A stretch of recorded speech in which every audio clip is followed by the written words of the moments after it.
Pada video ini akan membahas perkembangan hukum laut internasional dan kondisi maritim di Indonesia.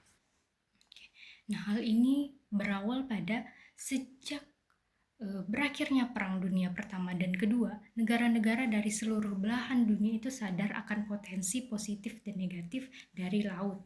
Nah, dan laut itu harus diatur sedemikian rupa supaya berbagai kepentingan negara-negara atas laut itu dapat terjaga. Dari sinilah negara-negara itu kemudian membentuk suatu aturan yang dikenal sebagai hukum laut internasional. Pada dekade-dekade abad ke-20, telah 4 kali diadakan usaha-usaha untuk memperoleh suatu himpunan hukum laut yang menyeluruh. Nah, yang pertama itu diadakan konferensi kodifikasi Den Haag pada tahun 1930 di bawah naungan Liga Bangsa-Bangsa. Nah, yang kedua itu ada konferensi PBB tentang hukum laut tahun 1958. Nah, konferensi ini dilakukan di Jenewa di bawah naungan PBB. Nah, dari konferensi ini dihasilkan 4 kesepakatan internasional. Yang pertama itu ada Convention on the Territorial Sea and Contiguous Zone. Yang kedua ada Convention on the High Sea. Yang ketiga itu ada Convention on Fishing and Convention of the Living Research of the High Sea. Yang keempat ada Convention of Continental. Nah, yang ketiga ini ada konferensi PBB tentang hukum laut pada tahun 1960. Nah, konferensi ini secara singkat membahas terkait permasalahan yang belum selesai pada saat konferensi 1958 tentang laut teritorial. Nah, tapi karena kurang satu suara saat voting, konferensi ini gagal menghasilkan konvensi tentang laut teritorial. Nah, yang keempat ada Konferensi Hukum Laut tahun 1982. Ini merupakan konferensi terpanjang karena berlangsung selama 9 tahun, dari mulai Desember 1973 sampai September 1982. Secara keseluruhan ini dilakukan dengan 12 kali sidang.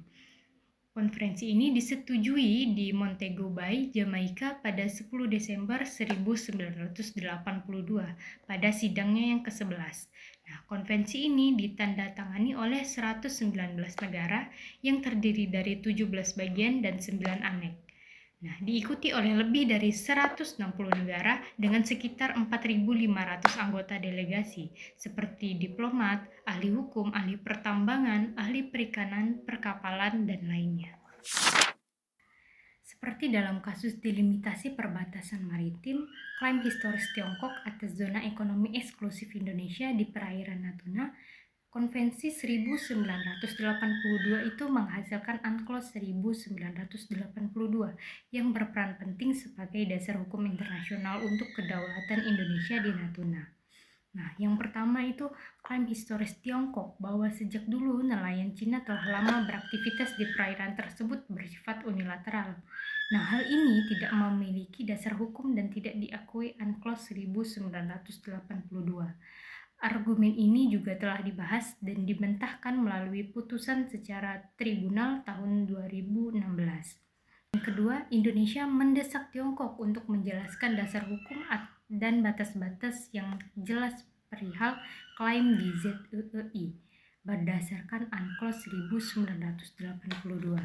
Nah, yang ketiga, berdasarkan UNCLOS 1982, Indonesia tidak memiliki overlapping claim dengan Tiongkok, sehingga berpendapat tidak relevan adanya dialog apapun tentang delimitasi batas maritim. Untuk menjawab pertanyaan ini, mari kita kembali pada masa kolonial Belanda. Pada masa itu, berlaku Territorial Zee en Maritiem Krigen Ordinance tahun 1939 yang mengatur bahwa lebar maksimal laut teritorial yang dapat dimiliki Hindia Belanda adalah 3 mil laut. Bagi negara Indonesia yang berbentuk kepulauan, kondisi ini menimbulkan adanya laut bebas di antara laut teritorial. Hal ini bisa dilihat sewaktu terjadi pemberontakan PRRI atau Permesta pada pertengahan dekade 50-an, di mana armada kapal asing bersiaga di lepas pantai Indonesia. Upaya ini dimulai sejak masa Perdana Menteri Ali Sastronidjojo yang meminta seorang ahli hukum muda Indonesia, Mohtar Kusumajaya, untuk mengubah hal tersebut. Dalam proses upayanya untuk mengubah sistem hukum internasional yang saat itu berlaku, Mohtar Kusumajaya menemukan putusan Mahkamah Internasional untuk kasus Anglo-Norwegian. Nah, dalam hal ini, praktik Norwegia yang menerapkan garis pangkal lurus untuk menutup pulau-pulau kecil yang berlokasi di hadapan pantainya itu diterima. Terinspirasi dari ini, Mohtar Kusumaatmaja akhirnya mengusulkan agar Indonesia dapat menggunakan garis pangkal lurus untuk menutup pulau-pulau yang ada di dalam Kepulauan Indonesia. Usulan ini akhirnya dideklarasikan oleh Perdana Menteri Juanda pada tanggal 13 Desember 1957. Deklarasi ini pun segera disusul dengan suatu peraturan perundang-undangan domestik Indonesia yang disebut sebagai Undang-Undang Nomor 4 PRP tahun 1960 tentang perairan Indonesia. Nah, dengan dideklarasinya Juanda ini, maka laut bebas yang sebelumnya terdapat di antara pulau-pulau Indonesia menjadi hilang dan menjadi suatu perairan kepulauan Indonesia. Namun, negara-negara maritim besar yang secara tradisional sudah biasa menggunakan laut bebas di antara pulau-pulau Indonesia sebagai jalur pelayaran angkatan lautnya segera menyatakan pertentangannya dengan deklarasi Juanda.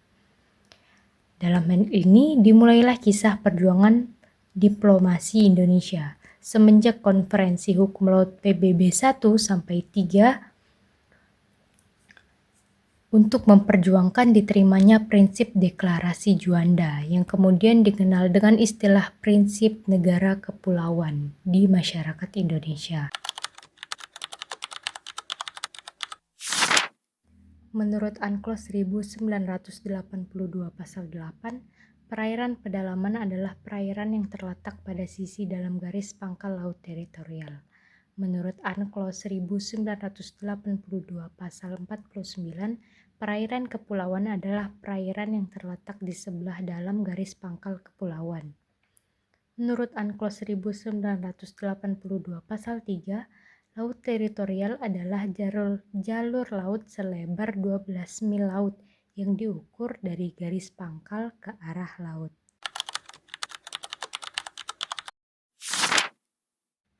Dengan status negara kepulauan, Indonesia dapat menarik garis pangkal kepulauan, sehingga laut, daratan, dan udara di atasnya menjadi satu kesatuan wilayah kedaulatan.